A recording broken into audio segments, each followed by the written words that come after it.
Europe 1. Il est 8h13 sur Europe 1. Sonia Mabrouk, vous recevez ce matin le président Les Républicains du Sénat. Bienvenue sur Europe 1 et bonjour Gérard Larcher. Bonjour Sonia Mabrouk. Auditionné hier au Sénat, le ministre de l'Intérieur Gérald Darmanin a vu, je cite, beaucoup de Kevin et de Matteo en garde à vue. Il refuse l'explication identitaire aux émeutes, le ministre de l'Intérieur. Comment vous réagissez ce matin ? Qu'il faut se méfier du syndrome Stade de France, c'est-à-dire de ne pas regarder la vérité en face. Il ne s'agit pas de tout amalgamer, il y a sûrement des Kevin et des Matteo, mais poser la question au maire de la Haye-les-Roses, dans une commune qui a plus de 40% de sa population, qui est issue soit de l'immigration, soit directement de l'immigration, il faut regarder les choses en face, se dire la vérité. Il ne faut pas que les politiques disent autre chose que ce que les Français voient. Si nous voulons renouer avec la confiance, il ne s'agit pas de nourrir je ne sais quel amalgame ou je ne sais quelle haine. Regardons les choses en face. Mais pourquoi, selon vous, Gérard Larcher, le ministre de l'Intérieur, tient-il ce discours ? Il a mis en avant hier au Sénat des statistiques. Moins de 10% des interpellés sont étrangers, a-t-il dit, dont 90% français. Là, ce sont des faits têtus. Que répondre à cela ? Qu'il faut se poser la question. D'abord, on a une priorité, pardonnez-moi de le dire. Il faut d'abord continuer à rétablir l'ordre. J'ai une préoccupation, c'est le 14 juillet prochain. Il faut soutenir nos forces de police, de gendarmerie, de police municipale, nos sapeurs-pompiers qui ont été ensemble exceptionnels. Et puis il faut soutenir les maires, les commerçants, les artisans. Et puis se poser, j'allais dire, un certain nombre de questions. Est-ce qu'il n'y a pas un échec quelque part de l'autorité ? Est-ce qu'il n'y a pas un échec de la politique de la ville ? En tous les cas, ça mérite d'être questionné. Tout n'est pas échec. Mais est-ce que ces qu'il n'y a questions pas sont posées par l'exécutif ? un problème majeur des Oui. politiques d'intégration? Est-ce que, Monsieur le Président du Sénat, est-il vrai qu'Emmanuel Macron vous a dit, lorsqu'il vous a reçu lundi avec la présidente de l'Assemblée nationale, qu'il ne voyait pas lui-même de lien entre l'immigration, ce dont vous parlez, l'intégration, l'assimilation et ces émeutes ? Il ne m'a pas reçu avec la présidente de l'Assemblée nationale, mais quand je lui ai posé la question essentielle à mes yeux de ce qui se passait vis-à-vis de l'intégration, c'est quand même des symboles de la République qui ont été les premiers attaqués. Une mairie, une école, un hôtel de police. Quand, j'allais dire, un grand frère détruit l'école où va son petit frère ou sa petite sœur, est-ce qu'il n'y a pas un vrai problème ? Que vous Et a-t-il donc, se dit ? poser la question de l'intégration. J'ai senti que le président était toujours très hésitant sur la question de l'intégration et de l'immigration. Je dis que sur ces sujets, sereinement mais avec détermination, il faudra répondre à ce qu'est l'échec de l'intégration. Échec de l'intégration, nous le vivons. J'étais dans une commune de mon département où 2 écoles sur 3 ont brûlé. Quand dans une classe, je pense à une autre commune, où plus de la moitié des élèves proviennent de familles, comme on dit pudiquement, allophones, comment voulez-vous qu'ils puissent d'ailleurs faire le chemin de se sentir dans la même communauté nationale ? Gérard Larcher, dites-nous, si l'exécutif ne répond pas, justement, on ne tient pas compte de ce facteur que vous mettez en avant ce matin, identitaire ou culturel, quel est le risque ? S'il n'y a seulement qu'une réponse sociale, si Emmanuel Macron ne répond que par la politique du carnet de chèques et un énième plan banlieue, quel est le risque pour notre pays selon vous ? D'abord, faut-il un énième plan banlieue ? Il faut aussi l'analyser. J'étais avec Jean-Louis Borloo au moment où nous avons mis en place l'Agence nationale de rénovation urbaine. Le plan banlieue a été utile. Allez voir un certain nombre de communes. Vraiment ? Ça a changé de visage. Le sujet, c'est que sans doute on s'est beaucoup préoccupé des pierres et des murs et pas assez des hommes et des femmes pour les accompagner dans ce chemin vers la République. Donc et je le dis, la réponse n'est pas la rénovation, c'est l'intégration, assimilation, oui, mais aussi faire confiance aux maires. Vous savez, on a multiplié les sous-préfets à la ville, les préfets à l'égalité des chances. On a, là aussi, recentralisé. Nous allons ce matin parler de décentralisation au Sénat. Il faut faire confiance aux maires. C'est les maires qui sont les façonniers de l'ensemble que représente la communauté. À qui adressez-vous ce matin ce message alors que plus de 200 maires ont été reçus à l'Élysée par Emmanuel Macron ? Pour quel résultat ? Écoutez, moi, j'ai dit au président de la République qu'on ne pouvait pas continuer à ce que l'essentiel des attributions de logement, notamment des logements sociaux, se fasse par algorithme, c'est-à-dire par ordinateur. C'est d'abord au maire, dans un dialogue naturellement avec les bailleurs, avec les services de l'État. Mais c'est au maire de maîtriser cette politique d'attribution de logement.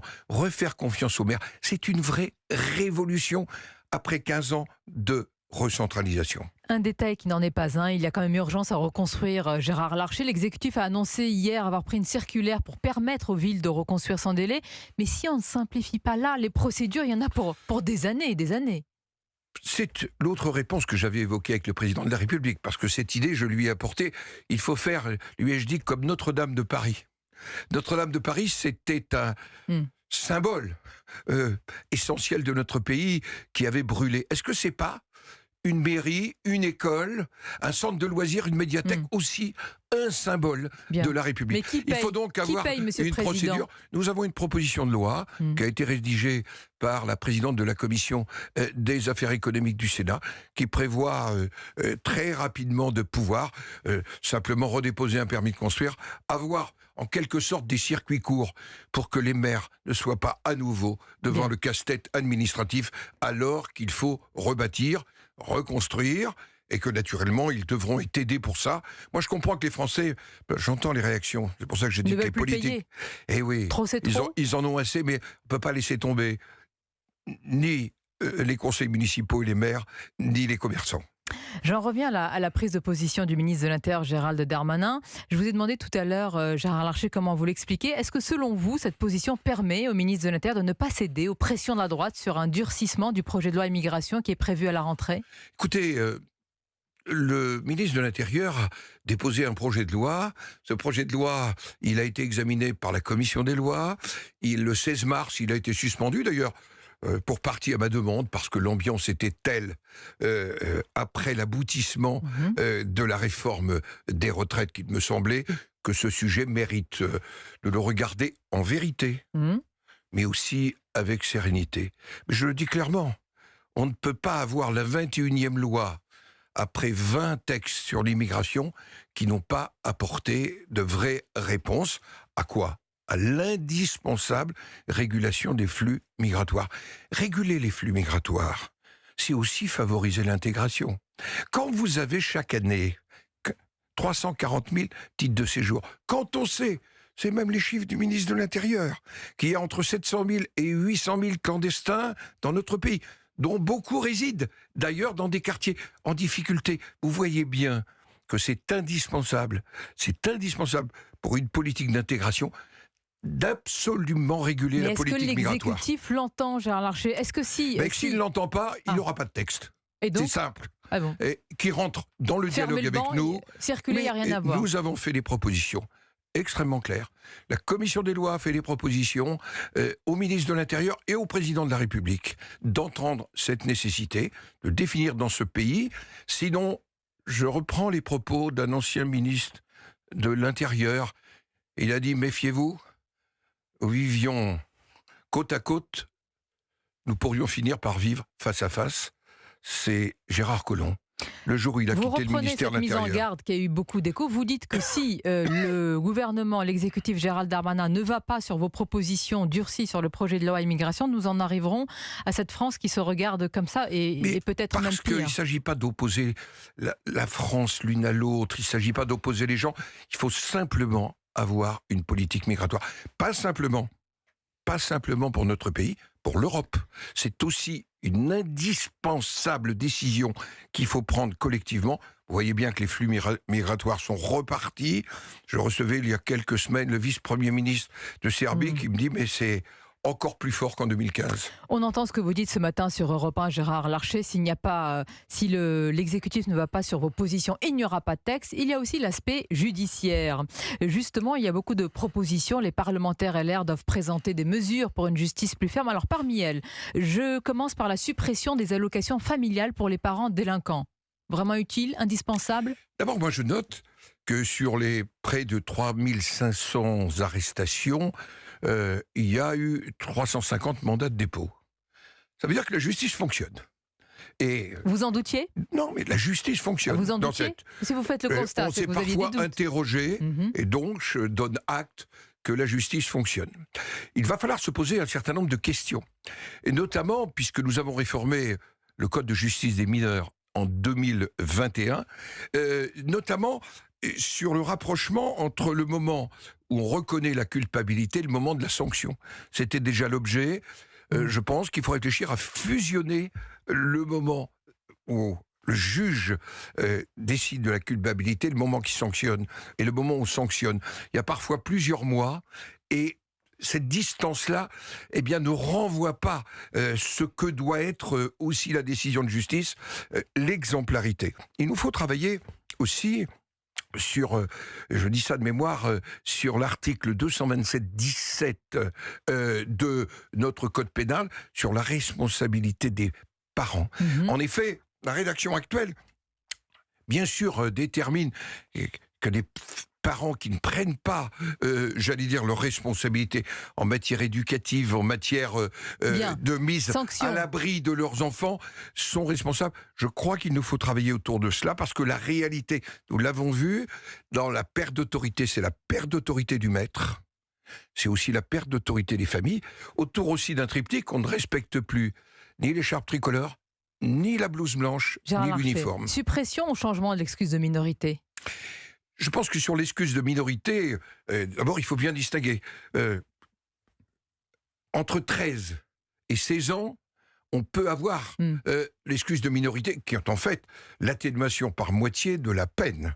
Au-delà de 16 ans, le juge peut décider qu'il n'y a plus de ce qu'on appelle l'excuse de minorité. Je crois que ça mérite d'y travailler. Bien. Déchoir de leur nationalité les émeutiers binationaux, vous y êtes favorable comme Éric Ciotti? C'est l'article 25 du Code civil. Je vous demande votre avis. Oui, c'est l'article 25 du Code civil.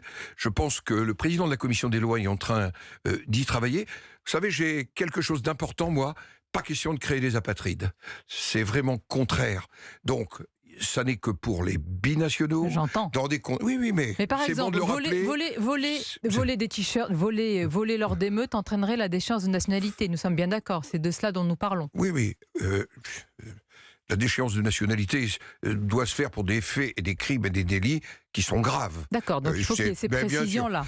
D'ailleurs, puisque vous évoquez les t-shirts, il faut qu'on ait une réflexion aussi, parce qu'on n'a pas prononcé ce mot-là, sur une espèce de soif de consommation. Quand on regarde les magasins qui ont été pillés, le syndrome Nike, très présent, le syndrome lunettes de soleil, n'est-ce pas l'arbre qui cache la forêt d'autre chose? Non, c'est pas l'arbre qui cache la forêt. Une haine contre la France, qui autre traduit chose qu'une une forme soif de consommation. déstructuration, aggravée aussi par ce qui se passe autour du narcotrafic. Je voudrais terminer. On en parle trop peu. Gérard Larcher par les propos du patron des sénateurs LR, Bruno Retailleau. Oui, dit-il, il y a un lien avec l'immigration. Et il ajoute cette phrase qui a suscité beaucoup de commentaires. Pour la deuxième et troisième génération, il y a comme une sorte de régression vers les origines ethniques. Est-ce que vous partagez ces propos? Je pense en tous les cas que ce que je partage avec Bruno Retailleau, c'est que on a parfois une forme de désintégration alors qu'il faudrait